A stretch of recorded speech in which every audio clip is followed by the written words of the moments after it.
Cultura. ¿Qué es la cultura? ¿Cómo podríamos definirla? Hola y bienvenidos a Lechuza de Atenea, el canal de historiografía. Cultura es de esas palabras talismán, esa palabrita que puede aparecer en cualquier lado, hasta en la sopa, literalmente. Pero surge como esa duda, realmente de todos los significados que podemos darle a la cultura, exactamente qué es. Y aprovecho también esto para conectar con el video anterior de historia cultural, ya que si estamos hablando de historia cultural tenemos que entender qué es la cultura. Desgraciadamente, la palabra cultura ha sido un dolor de muelas para diferentes ciencias sociales. La antropología, la filosofía, la sociología e incluso la misma historia. Por lo cual, creo yo, lo más sensato que podría hacer como historiador es hacer un recuento de los diferentes significados que la palabra cultura ha tenido a través del tiempo. Para encontrar el origen más remoto de la palabra cultura, es necesario atender a su etimología. Y esta viene del latín cultura, sin más, cultura, culture, o culturus, culturum, o culturum, culturum, en fin, dependiendo cómo la vas a utilizar, en qué declinación y demás. Esta palabra significa literalmente cultivar. De hecho, la palabra cultivar o cultivo viene de ahí, tiene su raíz. Pero a lo que nos interesa a nosotros para definir qué es la cultura, vamos a tener que ir a Marco Tulio Cicerón, que escribió un libro llamado Disculane Disputationes, donde él, va a utilizar la expresión cultura animi para hacer referencia a cultivar un espíritu filosófico capaz de alcanzar los ideales más grandes del desarrollo humano.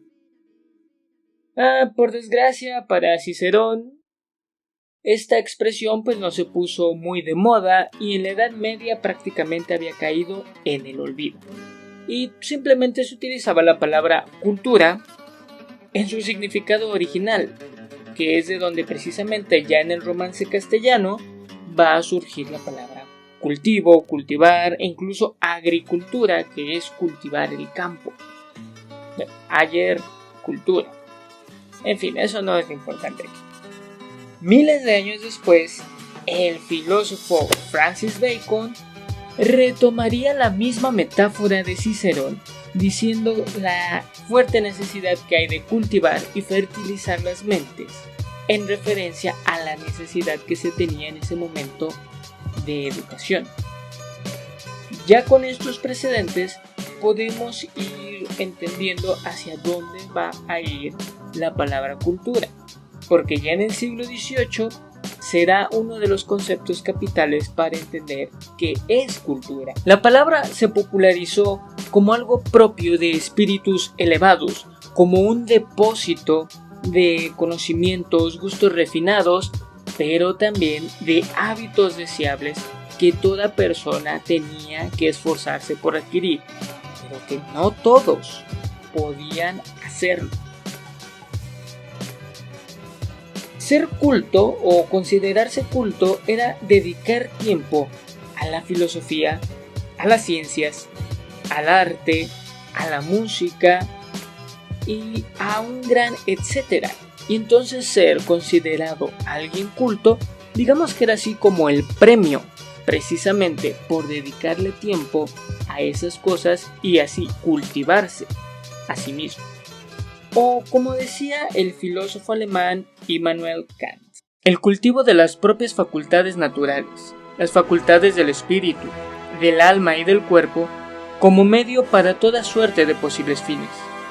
Es un deber del hombre para sí mismo.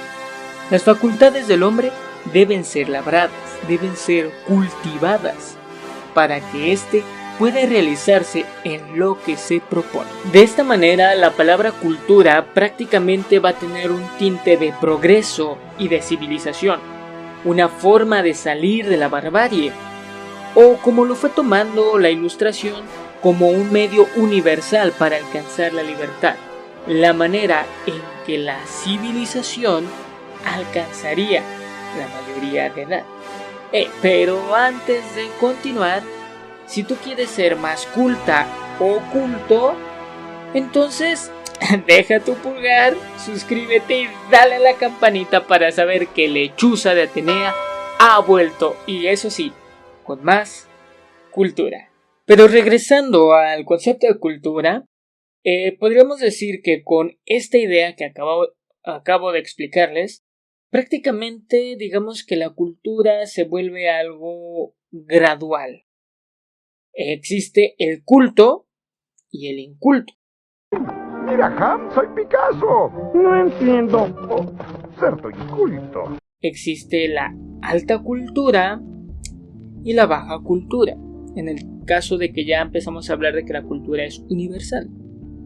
O también podemos hablar de cultura de élite y cultura popular. Esto empieza a cambiar con la llegada del romanticismo, ya que los romanticistas exaltan la naturaleza y los sentimientos, por lo cual ellos quieren retornar a lo natural, pero también a esos saberes populares, esas cosas que pues digamos que han sido despreciadas por los grandes intelectuales, pero que los romanticistas dicen no, es que fíjense que eso que ustedes llaman la cultura no es toda la cultura, sino que todo va a ser cultura, todo saber viniendo de quien venga. Por lo tanto, la cultura popular tendrá el mismo nivel que la cultura burguesa. Hamburguesas. Con esto ya se empiezan a dibujar las líneas de que la cultura va a tener múltiples formas de verse o de significarse.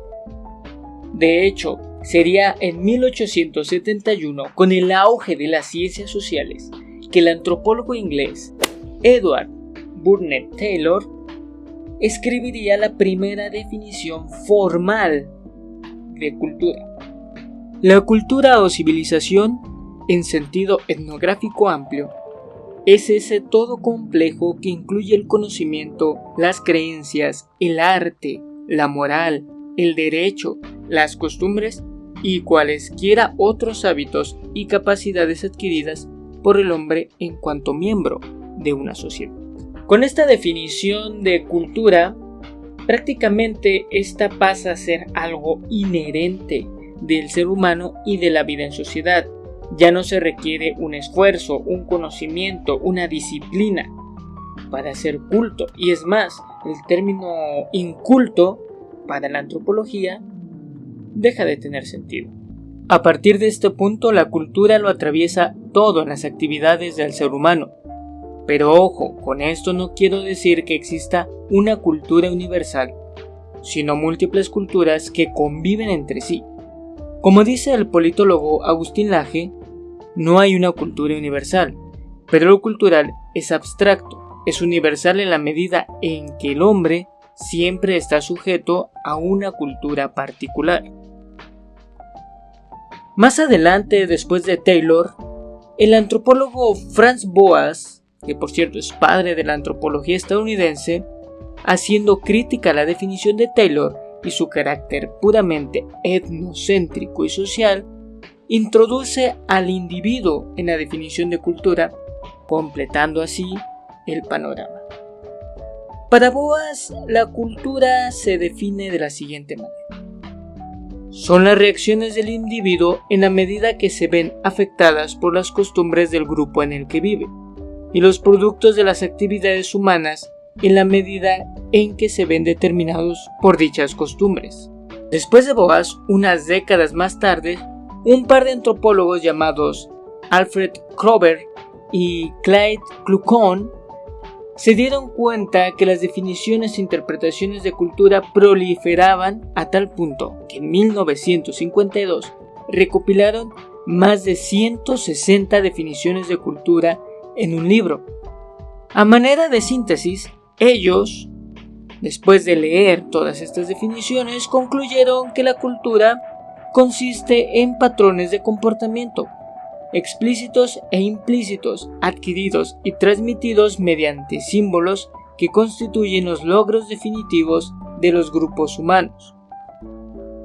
Haciendo un repaso de lo que hemos visto hasta este momento, quizá puedas darte cuenta cómo la cultura pasó de ser el cultivo del espíritu, de las artes y las ciencias, a una forma de interpretación simbólica que tenemos los seres humanos para vivir en sociedad e interpretarnos a nosotros mismos. Con el paso del tiempo, el término cultura se ha extendido de tal manera que podríamos decir que cultura es todo lo que genera el ser humano, por lo cual la cultura pasa prácticamente a ser un todo, pero al ser todo se vuelve nada. Es por eso que ahora es necesario segmentar la cultura por actividades. Pongámoslo así, está la cultura del deporte, la cultura de la gastronomía, la cultura del reciclaje, la cultura vial, etcétera, etcétera, etcétera. Curiosamente, al momento que nosotros creamos estas nuevas categorías para poder segmentar y entender un poco mejor esto de la cultura, traemos de vuelta ciertas cuestiones de los términos originales de cultura, más precisamente lo de ser culto o ser inculto. Por ejemplo, cuando hablamos que una persona tiene cultura vial, es que dentro de su manera de conducir, él encarna ciertos valores de un buen conductor, es decir, ese hombre tiene cultura vial. Sin embargo, cuando nosotros podemos decir, es que a esa persona le hace falta cultura vial, significa en pocas palabras que es un mal conductor. Ambos participan de la cultura vial, eso sí, pero en diferentes grados. Uno es mayor, es culto, y el otro inferior, inculto.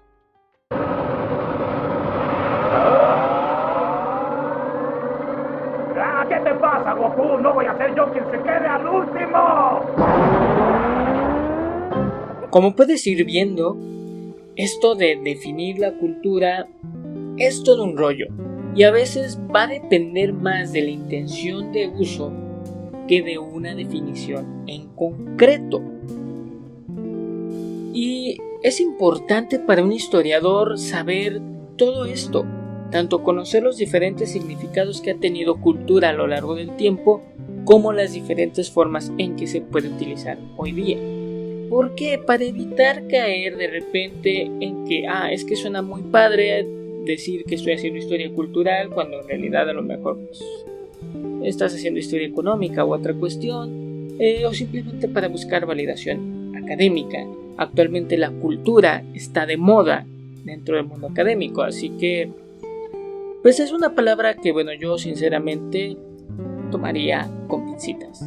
Si te interesa profundizar todavía más respecto a toda esta historia del concepto cultura o conocer más definiciones, en la descripción estaré dejando enlaces a libros como ¿Qué es historia cultural? La historia cultural de Daniel Uta y Peter Burke, que ya fueron mencionados en el video pasado, de los cuales saqué un poco de información. También hay un artículo, unos diccionarios que me encontré que también me ayudaron en esto, pero la verdad es que prácticamente este video lo baso en este libro, La batalla cultural de Agustín Laje.